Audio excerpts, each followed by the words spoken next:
देखते हैं आज हम लोग लेसन 5 वंशागति एवं विविधता के सिद्धांत principle of inheritance and variation नया चैप्टर आपका 12 का है आपका लेसन 5 और इससे आपका लगभग यूनिट 2 से 15 अंक का प्रश्न आते हैं। ये चैप्टर बोर्ड एग्जाम के लिए आपका बहुत ही इंपॉर्टेंट है। तो देखते हैं फर्स्ट ऑफ ऑल हम लोग आनुवांशिक क्या है, जेनेटिक्स।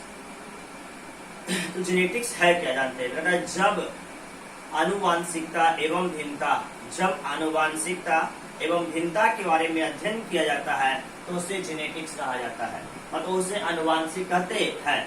फिर से बता रहे आपको, और फिर इसको आपको आनुवांशिकता और भिन्नता को डीपली रूप से आपको हम समझाने का प्रयास करेंगे। तो जानते हैं आनुवांशिक क्या, एकदम आपका लॉलीपॉप परिभाषा इसका हम दिए हैं, एग्जाम में पूछे जाते हैं डायरेक्टली रूप से 2 मार्क्स में। आपका आनुवांशिक है क्या, जेनेटिक्स। तो जब देखिए लिखा हुआ है, आप नोट कॉपी भी कर सकते हैं, जब आनुवांशिकता एवं भिन्नता के बारे में अध्ययन किया जाता है तो उसे आनुवांशिक कहते हैं। अब आनुवांशिकता और भिन्नता है क्या जानते हैं हम लोग। तो आनुवांशिकता, इससे हम लोग बोलते हैं इनहेरिटेंस, और बोलते हैं भिन्नता, भिन्नता को बोला था वेरिएशन। व्हाट इज इनहेरिटेंस, आनुवांशिकता है क्या। तो जब गुण या लक्षण एक पीढ़ी से दूसरे पीढ़ी में स्थानांतरित होता है, जब गुण या लक्षण एक पीढ़ी से दूसरे पीढ़ी में स्थानांतरित होता है तो उसे आनुवांशिकता कहते हैं, यह आनुवांशिकता कहलाता है। देखते हैं कि आनुवांशिक हमने बोला कि गुण या लक्षण एक पीढ़ी से दूसरे पीढ़ी में स्थानांतरित होता है। सपोज दैट, अगर मानते हैं हम लोग कि मान लीजिए कि दादा मेरे किसान थे और मान लीजिए मेरे पिताजी भी किसान बन गए, तो बताइए ये मतलब जो किसान बने, यहाँ पे जेनेटिकली आपको दिखा रहा है गुण या लक्षण, मतलब कि जा रहा है, मतलब कि दादा भी किसान थे, पापा भी किसान थे। तो ये क्या दिखाया, आनुवांशिकता है, गुण या लक्षण एक पीढ़ी से दूसरे पीढ़ी में स्थानांतरित हुआ। और देते हैं आपको एग्जाम्पल, जैसे मान लीजिए कि दादा, हमारे जो वंशज हैं, दादा के भी जो है ना परदादा हुए, तो परदादा, दादा, फिर पापा, फिर आएंगे बेटा। अब यहाँ पे देख रहे हैं ये भी लंबा है, हमारे वंशज में ये भी लंबा है, मतलब ये सभी जो हमारे जो देखे जा रहे हैं वंशज में सभी मतलब कि लंबे है। तो ये क्या बता रहा था, आनुवांशिकता बता रहा है कि इसके खानदान में सब लंबा है। तो ये लंबा सब बता रहा है, एक पीढ़ी से दूसरे पीढ़ी में स्थानांतरित हो रहा है, तो एक पीढ़ी से दूसरे पीढ़ी में स्थानांतरित होते रहता है, आनुवांशिकता कहलाता है।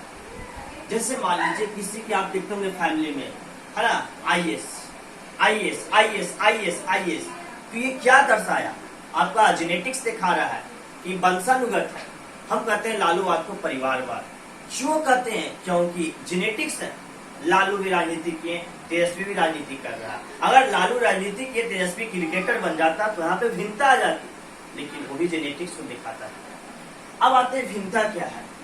जेनेटिक्स को याद हो गया आपका, आनुवांशिकता क्या है याद भी हो गया होगा आपको, कॉपी में एकदम राइट डाउन कर लीजिएगा कि जब आनुवांशिकता एवं भिन्नता के बारे में अध्ययन किया जाता है, जब गुण या लक्षण एक पीढ़ी से दूसरे पीढ़ी में स्थानांतरित होते रहता है, आनुवांशिकता कहलाता है।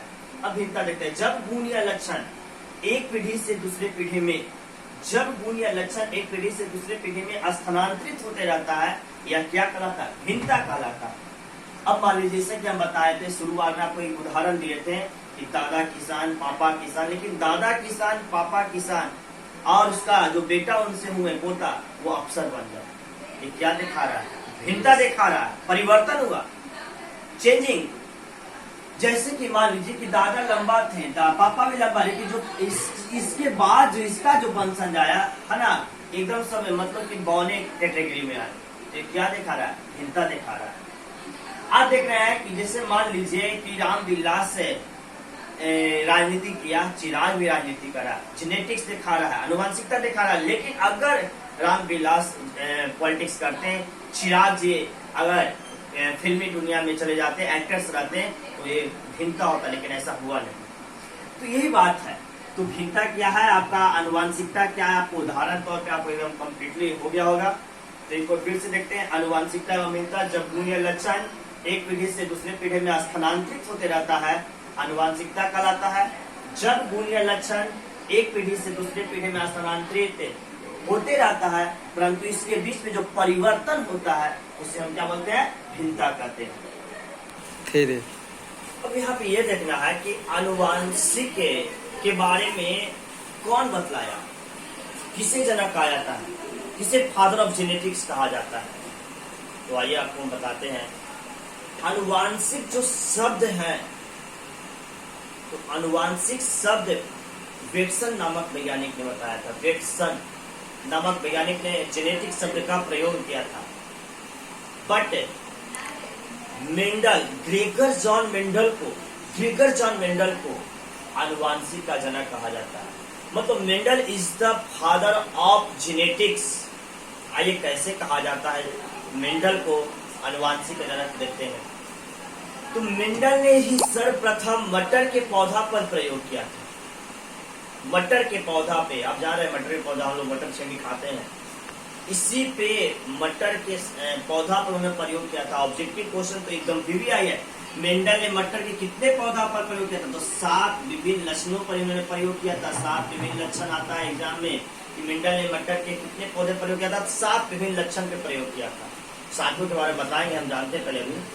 तो मेंडल ने सर्वप्रथम मटर के पौधा पर प्रयोग किया था। मेंडल जो थे एक शिक्षक थे, प्रधानाचार्य थे, तो शिक्षा से लगाव था, लेकिन शिक्षा से जुड़ते हुए उन्होंने क्या किया?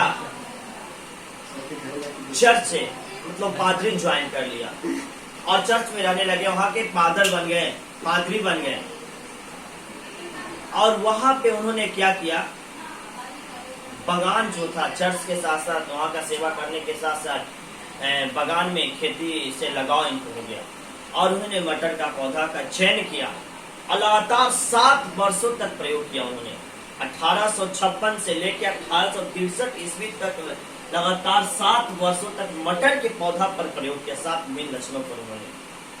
तो आता है क्वेश्चन कि बताइए मेंडल ने मटर के पौधे पर कितने वर्षों तक प्रयोग किया? तो लगातार 7 वर्षों तक प्रयोग किया। कब से कब तक? 1856 से 1863 तक, 1856 टू 1863।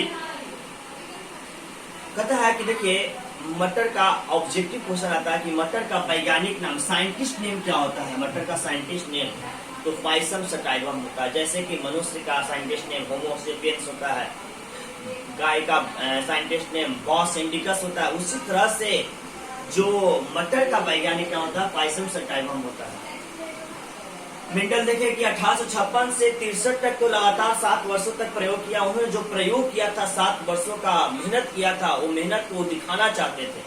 और एक सोसाइटी थी 1865 ईस्वी में, 1865 में नेचुरल हिस्टोरिकल सोसाइटी ऑफ लून में एक मेला लगता है साइंटिस्टों का। वहां जाके उन्होंने अपने प्रयोग को प्रस्तुत किया। कब किया था प्रस्तुत? तो 1865 में। कहा किया था? तो नेचुरल हिस्टोरिकल सोसाइटी ऑफ ब्रून। तो नेचुरल सोसाइटी ऑफ ब्रून में उन्होंने अपने प्रयोग को 1865 में प्रस्तुत किया था। परंतु उस समय के ग्रेटेस्ट साइंटिस्ट थे आपका चार्ल्स डार्विन। और चार्ल्स डार्विन के प्रयोगों का मतलब कि जांच पड़ताल चल रहे थे, निरीक्षण चल रहा था, जिसके कारण इनके प्रयोग को दाब दिया गया। इनके प्रयोग जो किए थे उन्हें नहीं निकाला गया। इसलिए फिर 1866 ईस्वी में 1866 में उन्होंने अपना पत्रिका में, जो नेचुरल हिस्टोरिकल, उस पत्रिका में इन्हें प्रकाशित किया, ऐड किया उसको। परंतु इन्हें कोई सफलता हासिल नहीं हुई। इनका प्रयोग जो किया हुआ था ऐसा ही रह गया। और 1884 में 1884 ईस्वी में मेंडल जी का मृत्यु हो जाता है। बेचारा प्रयोग जो किए मटर के पौधा पे, आज जेनेटिक्स का जनक कहलाते हैं, अब वो यहाँ पे नहीं थे। 1884 में इनका मृत्यु हो गया। उसके बाद मरने के बाद 1600 वर्ष, मरने के 16 साल वर्ष बाद 1900 ईस्वी में 1900 ईस्वी में देखा गया कि हॉल 3 वैज्ञानिक थे। 3 वैज्ञानिकों ने मिलकर इनके प्रयोग का सच्चाई जो था सबके बीच लाने का प्रयास किया, लाया। और वो 3 जो वैज्ञानिक थे, एक हॉलैंड के वैज्ञानिक थे, हॉलैंड के ह्यूगो डिब्रिज, दूसरा जर्मनी के वैज्ञानिक थे कार्ल कॉरेंस, और तीसरा वैज्ञानिक थे ऑस्ट्रिया के वैज्ञानिक थे वॉन सेनमार्क। ये तीनों वैज्ञानिक ने मिलकर, मेंडल मर गए लेकिन इन तीनों वैज्ञानिक ने गया उनके घर पे, जो गया था जहाँ प्रयोग किया था, उस बक्सा को निकाला, जितना सब लिखा हुआ था उसको पढ़ा, समझा, और सही में कहा गया कि नहीं, ये जितने भी बात लिखे सत्य है। इसलिए चाहते थे तीनों अपने ऊपर अपने मतलब जेनेटिक्स का जनक कहला सकते थे, लेकिन नहीं, जो वास्तविकता थी ये तीनों वैज्ञानिक ने रखने का कार्य किया, और इसलिए मेंडल को अनुवांशिक का जनक कहा जाता है।